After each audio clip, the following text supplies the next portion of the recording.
Hello everyone, welcome to GA centre. दोस्तों कैसे हैं आप सब? उम्मीद है आप सब अच्छे होंगे। चलिए जल्दी से एक नया प्रैक्टिस सेट शुरू करते हैं। आज प्रीवियस ईयर क्वेश्चंस हैं और उत्तर प्रदेश पुलिस के जितने भी एग्जाम्स हैं, यूपी के जितने भी एग्जाम्स आने वाले हैं, उनके लिए सारे एग्जाम्स के लिए काफ़ी इंपॉर्टेंट सेट है ये। तो चलिए जल्दी शुरू करते हैं। क्वेश्चन नंबर फर्स्ट देखते हैं हम। तो हमारा क्वेश्चन नंबर फर्स्ट क्या है कि ताम्रपाषाण मृदभांड में उत्कृष्ट मृदभांड कौन से रहे हैं। तो ताम्रपाषाण काल जो था उसमें जो मृदभांड मिले हैं उसमें सबसे जो उच्च क्वालिटी के मृदभांड रहे हैं वो कौन से मृदभांड रहे हैं? जोरवे मृदभांड, मालवा या आहार या ऑल ऑफ दी, सभी की। तो जल्दी से बताएंगे। ताम्रपाषाण जो मृदभांड है उसमें सबसे उत्कृष्ट जो मिले हैं वो हैं आपके मालवा मृदभांड। ठीक है, ध्यान रखना कि मिट्टी के बर्तन, मृदभांड का मतलब क्या होता है? मिट्टी के बर्तन। तो मालवा में जो है ना मिट्टी के बर्तन जो मिले हैं वो सबसे ज़्यादा मतलब अच्छी कंडीशन में है। तो ताम्रपाषाण काल के बारे में जो आपको जानकारी मिलती है वो मालवा मृदभांडों से बहुत अधिक मात्रा में मिलती है। आगे हम देखते हैं क्वेश्चन नंबर 2 हमारा कि राजस्थान का बागौर और मध्य प्रदेश का आदमगढ़ किससे संबंधित है। तो राजस्थान का जो बागौर है और मध्य प्रदेश का जो आपका आदमगढ़ है ये किस काल से संबंधित है? नवपाषाण काल से, ताम्रपाषाण काल से, मध्यपाषाण काल से, या इनमें से कोई नहीं।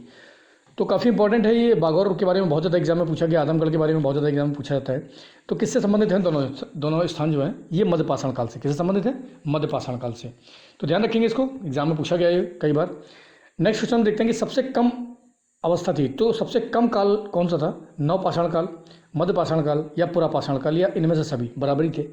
तो कौन सा सबसे कम अवस्था थी? तो आपका 3 का 20 राइट आंसर हो जाएगा कि मध्यपाषाण काल की जो अवस्था थी वो सबसे कम थी नवपाषाण और पुरापाषाण की तुलना में। ठीक है, ये भी काफ़ी अच्छा क्वेश्चन है। अगला क्वेश्चन हम देखते हैं कि आधुनिक मानव होमोसेपियंस का प्रादुर्भाव हुआ। तो आधुनिक मानव जो आज के हम इंसान हैं जिन्हें होमोसेपियंस बोला जाता है, इनका जो प्रादुर्भाव था मतलब इनकी ये कब से मतलब आपको देखने को मिल जाते हैं, साक्ष्यों में मिल जाते हैं? उच्च पुरापाषाण काल से, निम्न पुरापाषाण काल से, नवपाषाण काल से, या इनमें से कोई नहीं। तो जल्दी बताएंगे क्या होगा। तो आधुनिक मानव का जो उद्भव हुआ था वो हुआ था आपका उच्च पुरापाषाण काल में। ठीक है, ध्यान रखना इसको। किसमें हुआ था? उच्च पुरापाषाण काल में होमोसेपियंस का उदय हुआ था। ठीक है, अगला क्वेश्चन है हमारा कि अग्नि का उपयोग करना मानव ने सर्वप्रथम सीखा। तो अग्नि का उपयोग जो मानव ने सबसे पहले सीखा था किस काल में सीखा था? नवपाषाण काल में, निम्न पुरापाषाण काल में, ताम्रपाषाण काल में, या मध्यपाषाण काल में। तो यहाँ पर प्रयोग की बात कर रहे हैं, उपयोग की बात कर रहे हैं कि मानव ने उपयोग करना कब सीखा था। तो ये है आपका नवपाषाण काल में। ठीक है, जानकारी उसको लगभग मध्यपाषाण काल में हो गई थी कि आग नाम की कोई चीज़ है, क्योंकि पत्थर से पत्थर टकराए तो उन्हें जानकारी हो गई कि आग है कुछ, लेकिन उपयोग करना इन्होंने नवपाषाण काल में ही सीखा था। ठीक है, 5 का इज राइट आंसर हो जाएगा। अगला हमारा क्वेश्चन है कि नर्मदा घाटी में विकसित हुई संस्कृति थी। तो नर्मदा घाटी में कौन सी संस्कृति विकसित हुई थी? आहार संस्कृति, मालवा संस्कृति, जोरवे संस्कृति, या आपका इनमें से कोई नहीं। तो नर्मदा घाटी कहाँ पर थी? मध्य प्रदेश में। तो यहाँ पर कौन सी संस्कृति का उद्भव हुआ था? तो ये थी आपकी मालवा संस्कृति। कौन सी थी? मालवा संस्कृति। तो नर्मदा घाटी जो थी मध्य प्रदेश में पड़ती है और यहाँ पर आपकी मालवा संस्कृति का उदय हुआ था। ठीक है, अगला हम क्वेश्चन देखते हैं, काफ़ी इंपॉर्टेंट ये भी है कि एरन स्थान का नाम है, नगदा और नवादा टोली। तो ये तीनों जो स्थान हैं, एरन हो गया, नगदा हो गया, नवादा टोली हो गया, इनका संबंध जो है ना किस संस्कृति से? किस संस्कृति से तीनों का संबंध है? आहार संस्कृति से, मालवा संस्कृति से, जोरवे संस्कृति से, या इनमें से कोई नहीं। तो तीनों के तीनों स्थान बहुत ज़्यादा इंपॉर्टेंट है, बहुत बार एग्जाम में पूछा गया इनके बारे में कि एरन अभिलेख, एरन से तो अभिलेख में मिला हुआ है। तो एरन हो गया, नगदा हो गया, नवादा टोली हो गया, ये आपकी कौन सी संस्कृति संबंधित है? ये है आपका आहार संस्कृति से। किससे संबंधित है? आहार।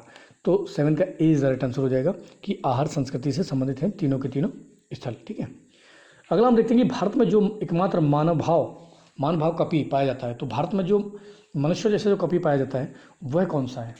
हनुमान बंदर, क्या उसे हनुमान बंदर कहते हैं? या पश्चिमी घाट का सिंह पुंछ मैकॉक जो लॉइन टिल मैकॉक पाया जाता है पश्चिमी घाट में, क्या उसको बोलते हैं? या असम का मंथर लोरिस, असम में पाया जाने वाला मंथर लोरिस बंदर की एक प्रजाति, या असम का श्वेत भरू गिबन।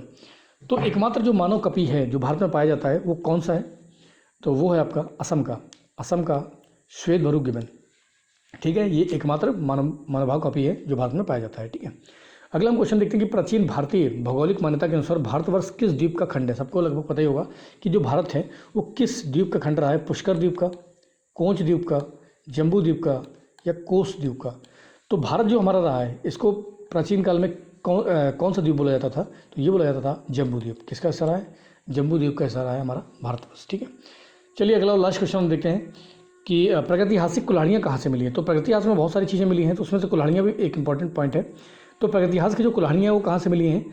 अतरीपक्कम से, आदि चिन्ना लुकर से, या अरिकामेडु से, या सनूर से। तो प्राचीन प्रागैतिहासिक काल की जो कुल्हाड़ियाँ हैं वो आपको कहाँ से प्राप्त होती हैं? ये प्राप्त होती हैं आपको अत्रिपक्कम से। कहाँ से? अत्रिपक्कम से। अत्रिपक्कम में बहुत सारे प्रागैतिहासिक कुल्हाड़ियाँ मिली हैं, तो ये भी काफ़ी इंपॉर्टेंट पॉइंट हो जाता है। तो ये क्वेश्चंस बहुत बार एग्जाम में पूछे गए हैं, बार बार रिपीट होते हैं क्वेश्चंस। तो ऐसे हम डेली प्रैक्टिस सेट करेंगे, जिससे कि आने वाले एग्जाम्स में अगर आपसे संबंधित यहाँ से, क्योंकि प्रीवियस ईयर के क्वेश्चंस के बहुत ज़्यादा रिपीटेशन होता है, तो इसलिए यहाँ से बहुत ज़्यादा हेल्प मिलने वाली है। तो इसी तरह डेली एक प्रैक्टिस सेट सॉल्व करेंगे हम, ठीक है। तो चलिए जल्दी से ऐसे ही पढ़ते रहिए, लगातार पढ़ाई करो, लगातार मेहनत करो। आज के लिए इतना ही बहुत है। जय हिंद।